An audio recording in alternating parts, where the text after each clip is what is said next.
Awesome. We had some folks in a financial aid info session, a college application session. Guessing that's about like how to fill out the application, how to make your application stand out, finding the right fit, an essay section session. Awesome. Awesome.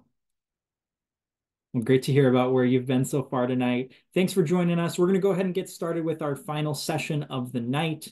I'm Joe Johnson, he, him. I am our Director of Admissions Operations and Systems here at Lawrence University, my institution that I work for, but I actually work remotely from Portland, Oregon. So I'm from the Northwest, from Spokane originally, and I'm joined today by my colleague Riley. You want to introduce yourself? Hey there, folks. So I'm Riley Ballard, also he, him, here in beautiful Seattle, Washington. I'm speaking to you from Capitol Hill. Apologies on the uh, lack of video here. My computer is having a bit of a day, but hopefully you can hear me all right. Glad to have you here. I think together we have like a combined, I don't know, what is it, like 15 years of admissions experience between the two of us. And you've spent some time at Idaho, not only as a student, but also working as an English instructor. So you have some great perspectives to bring to the table as well. Glad to have you here today, Riley. Let me give you a little roadmap for what we're going to cover in our session today, final session of the night. We're getting started with some intros. We're going to do brief college intros as well, so that you hear a little bit more about the perspectives that we're coming into this conversation with, working from two very different institutions, and some of the different answers that you'll get from us because of that. Then we're going to dive into some prepared answers, questions that we've gotten a lot from families to kick off the conversation, things that we figure you'll want to have answers to. And then we'll have an open Q&A session at the end for you to ask any questions that you've been itching to ask of a college representative. So let's go ahead and get started. Riley is going to kick us off with an introduction to University of Idaho. Hello, all. My name is Riley Ballard. I'm, as I mentioned earlier, Assistant Director of Admissions and the University of Idaho's regional representative here in Western Washington. I'm a two-time graduate of U of I and a former English instructor, as Joe noted, so I'm very happy to bring my experience to you. The University of Idaho is the flagship land grant and space grant institution of the state of Idaho. Our main campus is located in beautiful Moscow, Idaho, which is conveniently located just 7 miles away from Pullman, Washington, home of the WSU Cougars. This is about a 5.5 hour drive from folks here in Seattle, or a short 45-minute flight, which happens twice daily out of SeaTac. We host 80, we host students from over 80 countries, most U.S. states, offer over 97 different majors, have 200 student clubs and organizations, and of course, we have 12 undergraduate colleges. We have the largest library in the state of Idaho, 12,000 acres of research forests, and 5 main centers across the state, with research extensions in all 44 counties of Idaho. I should mention that for all graduates of accredited high schools in Washington state, out-of-state costs are discounted by $16,000 through Western Undergraduate Exchange, making an out-of-state degree essentially equivalent or less than an in-state degree for a lot of your in-state options. Some of our top degree areas include business, computer science, engineering, and forestry, but there are many more for which we're recognized. We host a 3-3 law school, which is the only law school in the state of Idaho, which students can graduate from with a Juris Doctorate in as little as 6 years. We are also one of only 16 schools in the nation which host a PGA certified course and golf management degree. Across the university, 2/3 of all students undertake hands-on research, which makes our students incredibly well prepared to enter the workforce or continue their studies directly. Some of these recent projects have involved students traveling to Africa to research giraffes, working with NASA on designing CubeSats, or using microbiology skills to prevent disease in honeybees. All that said, not only are there no shortage of degree options, but there are also great opportunities to distinguish yourself in your field early on. Our outcomes speak for themselves. The median mid-career salary for University of Idaho graduates totals $95,200, according to PayScale. Life at U of I isn't all on campus, though.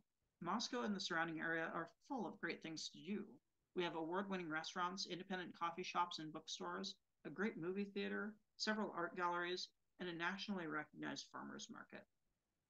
This all makes our town a great place to spend some time outside of campus. It's very walkable too, with campus only a few blocks from Main Street and a paved path from Pullman, Washington through U of I's campus to the east side of Moscow and all the way to neighboring Troy, Idaho. This is a path that's in total about 22 miles long. It's very fun. We have everything from a local mountain bike association to a fully equipped ice rink nearby, but students and locals can often be overheard at a local cafe talking about whitewater rafting, camping, mountain climbing, driving up to Coeur d'Alene for a lake day. You won't lack for things to do. Now, I should cut this short. So, to you juniors, I encourage you to reach out to me to start talking about what you're interested in studying and to sign up for a tour of campus. We likely have some sort of program that you would be interested in. For seniors, I encourage you to reach out to me to start talking about applying if you haven't already. But everyone, absolutely everyone, juniors and seniors, should also take advantage of our new Meet the Vandals event in Bellevue this February 27th. We're hosting, I'll send you the registration link here. And yeah, once I get this pasted, I will turn it over to Joe. Sounds good. Thank you so much, Riley. Great to hear a little bit more about U of I. I had a lot of friends who are headed there from Spokane.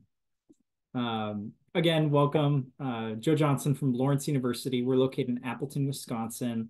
Now, if you are hearing Wisconsin and you're thinking, cows, cheese, beer cheese, Green Bay Packers, or maybe you're trying to not think about the Green Bay Packers, believe me, as a Spokane, resident who is a Seahawks fan and a Packers fan, sometimes it's a hard life. I get that. But when you move to a place like Wisconsin, you become honorary Midwestern sports fans. We will welcome you in. The 2014 NFC Championship was a very fun day for me, I will say. Now, these are definitely true Midwestern tropes, but at its core, Appleton often surprises folks that it's a city of 75,000. The farmlands that you might be thinking of, that's a half hour west, a half hour north. We're not in cow country. Our metro area is actually 250,000. So there's tons to do, from museums to restaurants to an 8.5-mile walking and biking trail right on the riverfront next to our campus, to a Broadway Performing Arts Center. And we even have our own airport in Appleton, Appleton International Airport. It is a small international airport, but we still have our own airport. So it often surprises folks that there's as many amenities, the big city amenities, if you will, with that small city charm. We're an entirely undergraduate institution, 1,500 students. That's it. Totally focused on undergraduate learning and research. Our professors teach every single class, which is an average of less than 15 students per class, and a student faculty ratio of 9-to-1, one of the nation's smallest student faculty ratios. That means that you're going to have tons of one-on-one attention from your professors.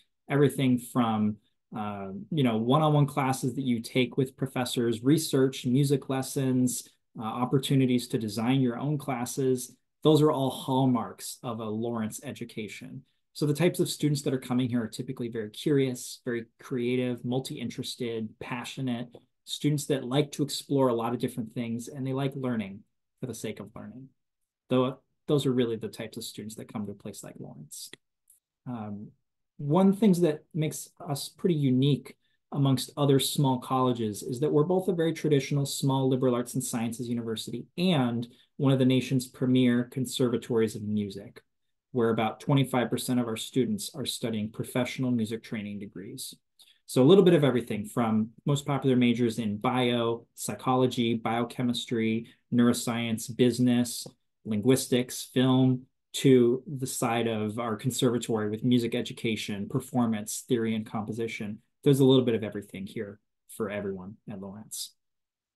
The last thing I'll share as an institution that's really focused on access. If you are going to be a senior this coming year and the summer before your senior year, you're becoming eligible for our travel grants. So if you want to come out and visit the Midwest, visit some schools in Lawrence, we'd love to help reimburse some of your travels to campus as part of our travel grant program. So just send me an email, let me know you're interested in a travel grant, and we can get you out to campus to help out.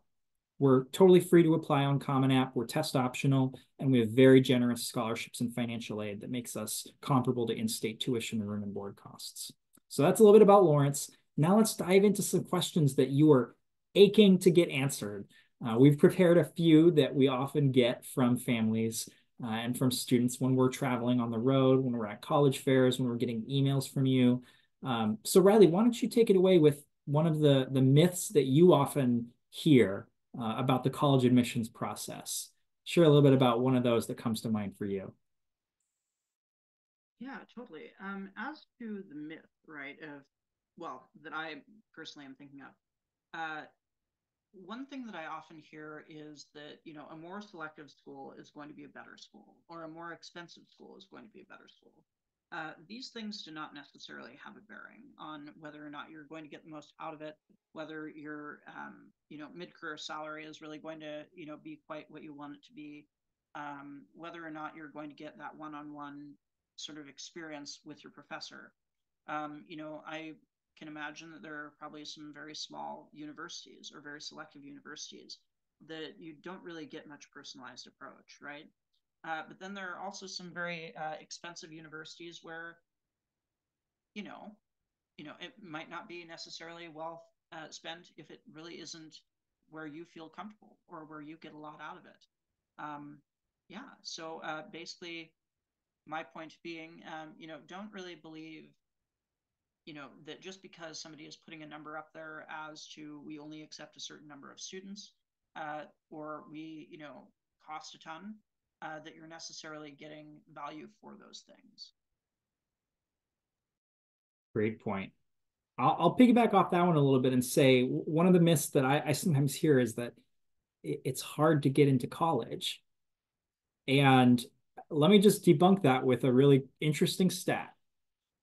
80% of colleges and universities in the United States admit at least 80% of their applicants. If you're looking around right now and you're saying, what? That can't possibly be right. Guess what? 30 colleges that are highly rejective, that admit fewer than, 10%, then 5% of their applicants, they've taken up all of the air and all the conversation, all the media coverage about colleges and universities. The reality is over 2,000 of those colleges admit way more than that. They admit the majority or more of the people who apply to them. So if you're worried about going to college, about getting into college, don't be. There is at least one. In fact, in most cases, many colleges that are going to be a good fit for you that you will be admitted to, that, as part of your college search list. So you should be designing a list in tandem with your college counselor and any other support that you have during your college search, schools that are going to be good fits for you, that are good matches in terms of the admissions process, that are maybe reaches for you in terms of admissions process and your qualifications, grades, etc. And some schools that are good targets, that you have a good, it's a good bet that you're going to get into them based on the numbers. Make sure that you have that nice list of schools. So that myth that I want to debunk is you're going to get into college. There are many colleges that are a good fit for you. What's one thing, Riley, that you wish you knew about the college search process when you reflect back on however many years ago that was for us? Yeah, well, one thing that I often think about is the amount of pressure I was under from my family members to go to U of I, and also kind of the assumptions that I had about other institutions. I was a farm kid living in the middle of southern Idaho. So going up to like North Idaho, where there are actually trees growing, sounded really, really appealing, right? But at the same time, I think about Idaho State University. They have a great English and philosophy program. Obviously I studied English, so I have to be quite interested in that. But also, the College of Idaho has a very non-traditional manner of curriculum, and that would have been a lot more expensive. It would have been private, but and I just kind of poked around. I think I would have found some very interesting things. That said, I mean, I really lucked out. I was one of those people who, as soon as I toured U of I, my feet kind of hit the ground and I knew, like, this is the place. And I encourage all of you to go and tour, some of the schools that you're looking at. You might have that experience, you might not. But the important thing is just keep your eyes open and kind of think about what you want in a university, and don't be afraid to kind of look outside of your comfort zone. Great answer. I would say one of the things I wish I knew was that it's okay to email people who work at the institutions you're interested in. Uh, they want to hear from you, especially if it's very easy to find their contact information on the website. Like if you go to the bio department page and you see a link for faculty and they have all their faculty profiles, their name, their email, what they're interested in research-wise, and the classes they teach, that means they want to hear from you. They wouldn't put their email up there if they were like too busy to answer your questions. And the other cool thing is they're great resources because just like you, they have chosen faculty and staff to work at that institution. Out of all the thousands of colleges and universities out there, they chose that one to work at. Don't you want to know why they picked that school? Probably for a reason that may, help you with your own college search. It might be about the students, about the community, about the amenities of the area that they live in, or just the opportunities at that institution. So don't be afraid to reach out to those staff and faculty. That's something I wish I knew. I definitely would have sent a lot more emails if I thought, that it wasn't actually a creepy thing to do. We love to hear from our students. Faculty love to hear from you as well. So if you can find their emails, email them. Riley, do you want to jump in and kind of briefly go over some of the other factors that may be important to students as they're going through their college search? What are the things that they might ask themselves? Yeah, totally. So, I've run into this a lot. For me, obviously, coming from the background I did, I came from a town that had 3,000 people in it. But I'm now realizing that there are a lot of people who don't want to go to a city that's below, I don't know, like 70,000 people. Don't want to go to a city where it's rural, don't want to go and live in an urban environment. And, those are all criterion, right? But there are also other things. Kind of went to Moscow thinking, oh, this is, it's kind of like home, which it was. But also, though, I mean, we have had at the time 3 art galleries on in town and on campus. We have multiple theaters. We have award-winning restaurants, coffee shops, etc. So it was kind of a good like transition to moving into Seattle because there was a lot of walkability. There was a lot of urban sort of like aspects to it. It's a very nice, pleasant city, but there's kind of a happy moderate that I think some students can find that might be a little different from what you expect. Similarly, out-of-state institutions, as we've kind of touched on, may not be as expensive as they kind of have a reputation for being. Look into your WUI and WICHE sort of programs and what those are treated with at your target schools. Obviously, we touched on cost and value, but also check out the list of majors and start inquiring about what each kind of comprises, right? U of I, for instance, has a program in geographic and information science. And this is like a collaboration of what used to be our geology department, our geography department, and our basically our computer science programs. So, that can be essentially going from GPS mapping to people who are doing deep core samples of the Earth like crust. So, there are a lot of things that you can get into that, might not necessarily read like that in any of our pamphlets. Just like I say, all of our websites have great resources. Ask your counselor, do some digging, and you'll probably find something that you wouldn't really be expecting, but you're absolutely fascinated by. So that's kind of what I'll say there. Pass it over to you, Joe. Great transition, Riley. Another great way to learn about a bunch of schools, to just do that research. Ask your school counselor, ask friends and family, go to the college visits when folks like Riley and I visit your high school to talk about our schools and meet with you. We want to see you. We want to talk to you. We want to tell you about our institution. And guess what? If you're not interested, that's totally fine. We don't, at the end of the day, like we want you to find a school that's a good fit. And if you're like, oh, that school, that was an interesting session, but that school's not for me. Like, I don't want to go there. They don't have anything I'm interested in. It's not the right fit, whatever. Guess what? That's going to help calibrate you for the rest of your college search. It's going to help you understand better what you do want. So look up some of these programs and schools that are part of college consortiums. Use some of these tools like Big Future, Start.edu, College Navigator, the WUI Savings Finder, because you're going to start to expand your knowledge of what's out there, the types of schools, the types of programs, the opportunities that you have in front of you. There's so many ways to do that. One that's coming up later this spring is the Seattle College Fair that's going to be hosted at Seattle U. We'd love to see you there. There's going to be probably like 100 schools there. And then in the fall, the big national Seattle College Fair that brings hundreds, plural hundreds of different colleges and universities from all over the world to Seattle. So take advantage of opportunities to meet with folks and talk to us. That'll help you in your search. Another question we get a lot, and feel free to drop some more questions in the chat as we're going, as we're kind of wrapping up our time here together. Riley, can you share a little bit briefly about like, what does test optional really mean and how important are test scores? Yeah, totally. Well, and the thing is, test optional means different things in different contexts. So generally, it means that we won't require any test scores from applicants, but we may still consider test scores as part of your overall portfolio if they're included. At the U of I, we actually have a certain kind of half and half system, which is a little strange. Students above a certain GPA do not have to submit test scores, or if they do, we don't really care what the scores are. But there's a certain point where, like, if we're really concerned about GPA, it might not be like really a very clear indicator of your academic performance, and we want to be doubly sure.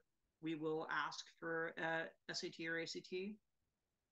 Obviously, this is something that the academic world is moving away from, and our faculty and staff senates have actually kind of begun saying, hey, like we need to get the ball rolling on maybe looking into changing this. But it is the system that we have for now, which kind of bugs me, but yet again, it is just how things are. There are also schools that are test blind or test free. You can send your test scores to them. You can take a printout and plop it down on an admissions counselor's desk, and they will say, we are not looking at that. Sorry, we do not care. And that will just kind of be the case, right? So, it really runs the gamut. But also, there are other situations where, like I say, we're kind of using test scores for, a little bit of extra information.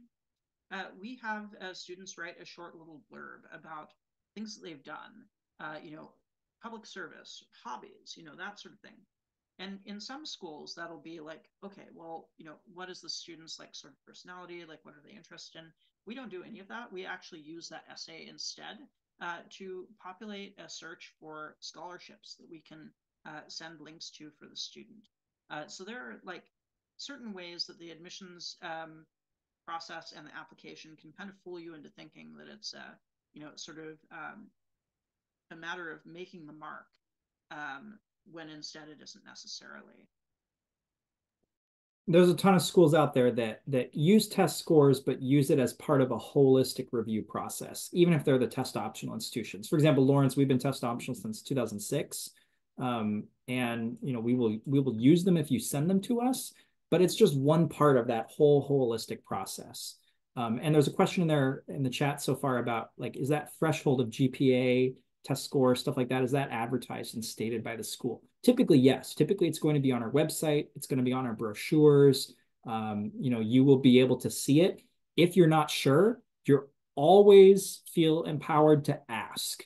You can always ask questions like that to your college admissions representatives. If we're able to tell you, we will tell you. If we know the answer, we'll tell you.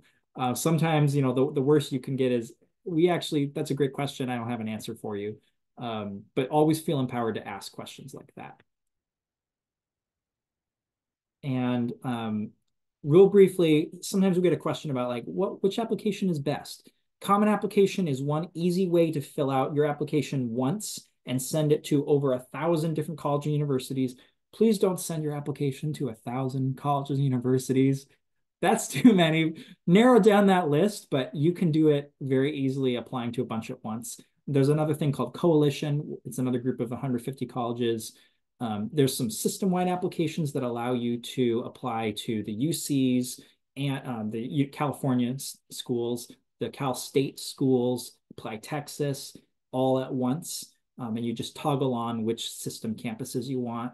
And then there's college-specific applications. So regardless, if you're not sure which application is best, just ask the college. They'll probably give you some insight into what's easiest or best for them. It may be the college-specific one, but the easiest one may end up being something like Common App.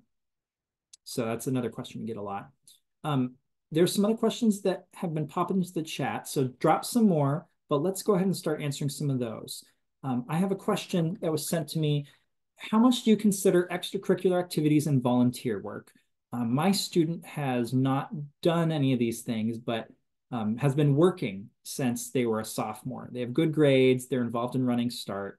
So the question is, like, how important are the extras?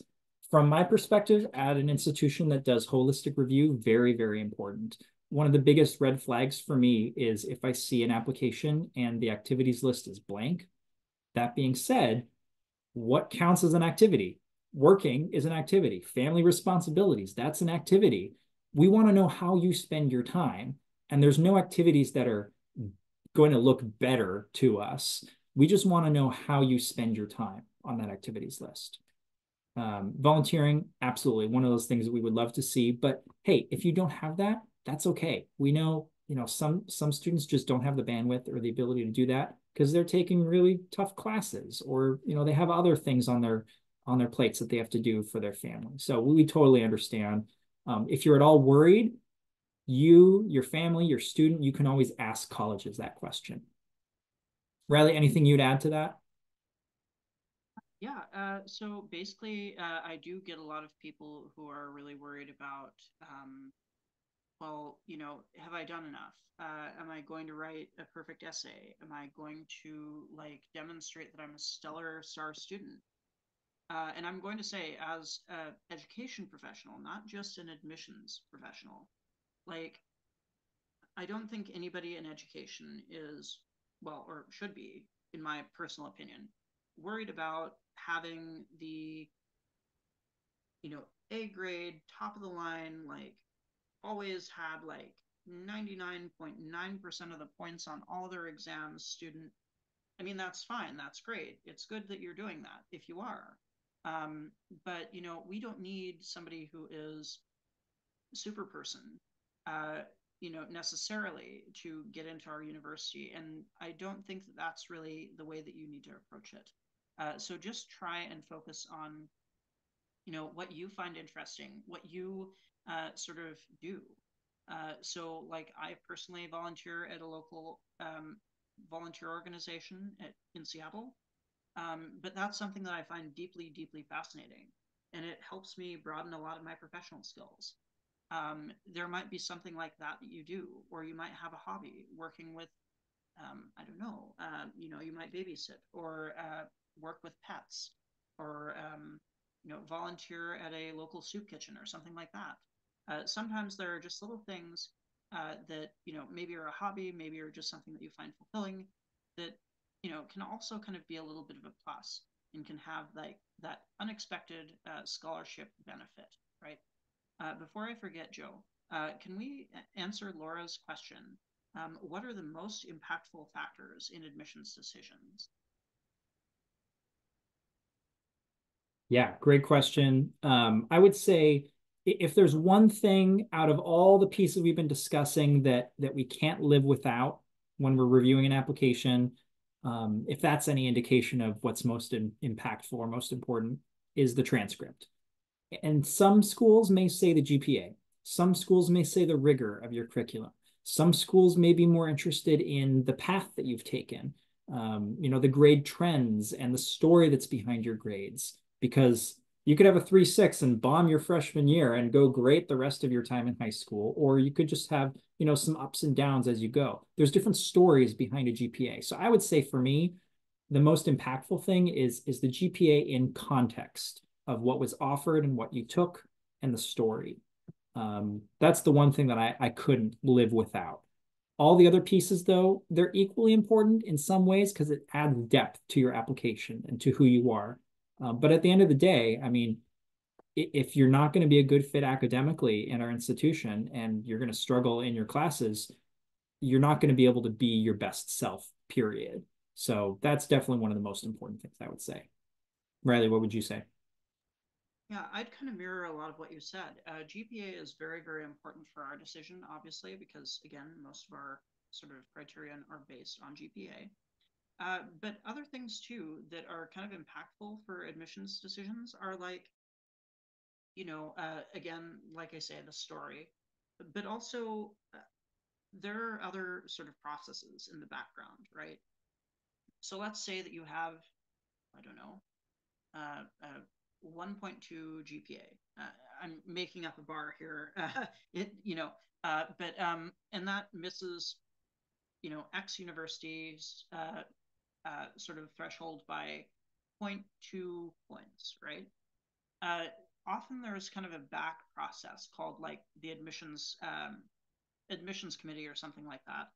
And often what they'll do is they'll say, hey, we want you to write us just a little bit of a blurb, a little essay, if you will, and have, two or three of the people that people that have taught you, good friends, community members that basically say what you want to do with college. And in your essay, you'll basically talk a little bit about like what your goals are and how like going to college can benefit you, what your plan is to turn around your academic sort of performance. And often what they say is like, hey, that really helps. It clarifies things. And we can help you get into university through that. There are also other, processes, but that's one where, again, story, GPA, a little bit of like additional materials, sometimes those really do make the difference. And it's like, okay, now we know how we can help you. So there are things like that that can really assist. Thanks so much, Riley. And thank you all for joining us. We're going to stick around if you have some more questions. We'll stop the recording, so we'll save those questions for not the session recording. But thanks so much for joining us. Be sure to fill out this QR code or type in this link to provide some feedback on tonight's program for the College and Career Fest, College Career Night with North Shore School District. Thanks so much for joining us. We hope you walk away from tonight feeling more empowered and excited about the college search, because it is an exciting part of your journey. It's an exciting next step. And you're all going to have a great home. If you want to go to college, you're going to go to college. Feel free to reach out to any of us if you have questions about our institutions or just about admissions in general. We're here to help. We're here to answer those questions. That's our job. We're here to support you. So thanks all. Have a great night. And if you have more questions, stick around. We'll be here to stick around and answer them.